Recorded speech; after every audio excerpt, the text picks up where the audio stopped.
Bienvenidos a Criterio Electoral con el Perro Jurista.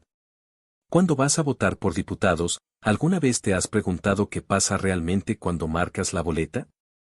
Ese único tache que pones tiene un doble poder. Con un solo voto, estás participando, por así decirlo, en dos elecciones al mismo tiempo. La mayoría de la gente solo conoce la primera, elegir al candidato de su distrito.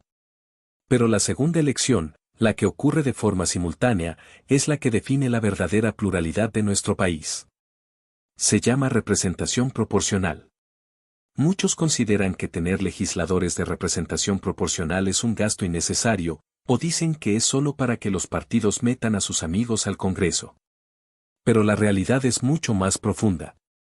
La representación proporcional es una de las mayores conquistas democráticas de México, y es el mecanismo que garantiza que tu voto, sin importar a quién se lo des, realmente cuente.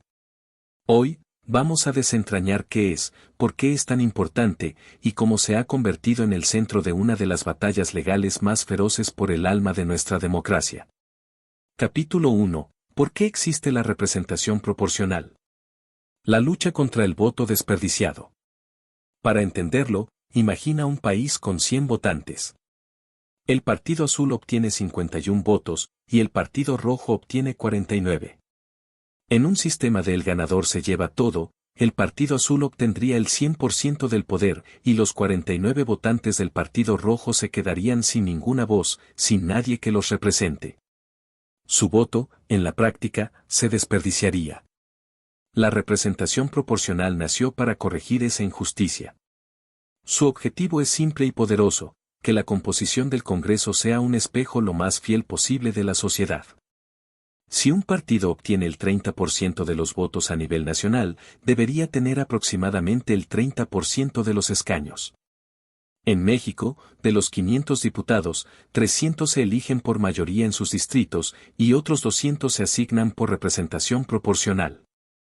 Esos 200 legisladores plurinominales son la garantía de que las minorías y la pluralidad de México tengan un asiento en la mesa de las decisiones. Capítulo 2. De concesión a conquista, la historia de la representación proporcional en México. La representación proporcional no apareció de la nada.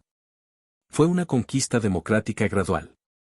En los años 60, en pleno régimen de partido hegemónico, se crearon los diputados de partido, una concesión controlada para dar una voz limitada a la oposición y legitimar al régimen.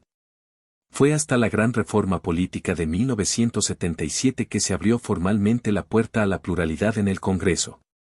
Sin embargo, en 1986, se introdujo la infame cláusula de gobernabilidad, un mecanismo que le regalaba artificialmente la mayoría absoluta en la Cámara al partido más votado, consolidando el control. El verdadero cambio, la reforma definitiva, llegó en 1996. Se eliminó la cláusula de gobernabilidad y se estableció el candado que rige hasta hoy, la regla del 8%. Ningún partido político puede tener una sobrerepresentación que exceda en 8 puntos a su porcentaje de votación. Esta reforma consolidó a la representación proporcional como un pilar del sistema electoral competitivo que conocemos hoy.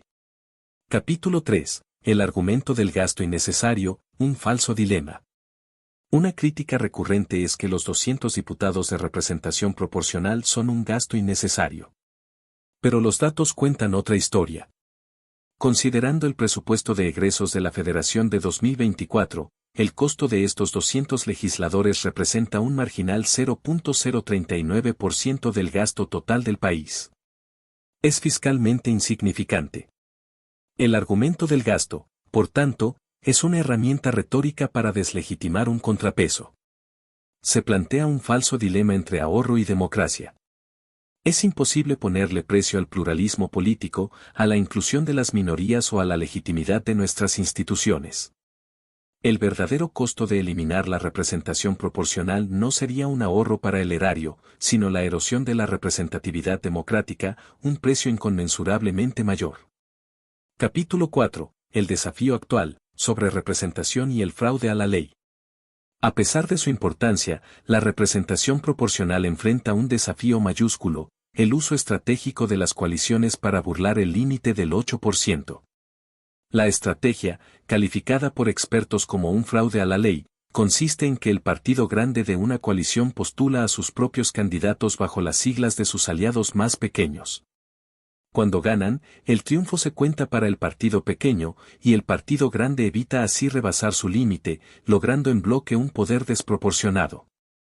El Tribunal Electoral del Poder Judicial de la Federación ha librado una batalla fascinante para detener esta simulación. En 2015, en la sentencia sub-RS 582/2015, el tribunal adoptó una postura formalista y permitió la estrategia. En 2018, tras ver la enorme distorsión que esto generó, en la sentencia sub-RS 943/2018, el tribunal reconoció que su criterio era problemático y que debía cambiar. En 2021, llegó el punto de inflexión. En la histórica sentencia sub-RAP 68/2021, el tribunal validó la regla de la militancia efectiva creada por el Instituto Nacional Electoral. Esta regla establece que el triunfo de un candidato se le cuenta al partido donde efectivamente milita, desmantelando así la transferencia artificial de triunfos. Finalmente, en 2024, en la sentencia sub-RS 3505/2024, el tribunal consolidó este criterio. Sin embargo, también reafirmó que el límite del 8% solo se puede aplicar a los partidos en lo individual, no a la coalición como un todo. En ese año, el propio tribunal reconoció que aplicar el referido límite a los partidos y no a las coaliciones generaba una enorme distorsión, pero, aún así, decidió no corregirla y otorgó a una fuerza política una supermayoría artificial, capaz de reformar la Constitución a su antojo. La consecuencia hoy es enorme, militarización del país y una reforma al Poder Judicial que analizaremos más adelante, pero que en los hechos y resumidamente, tiene como consecuencias la pérdida de independencia judicial y el riesgo de politización, una importante merma en la capacidad técnica y profesionalismo de las personas juzgadoras. Además, genera vulnerabilidad ante el crimen organizado, incertidumbre jurídica y desestabilización económica, implica violación de principios y tratados internacionales y desde luego, concreta una importante erosión del sistema de pesos y contrapesos. Conclusión, una conquista bajo asedio.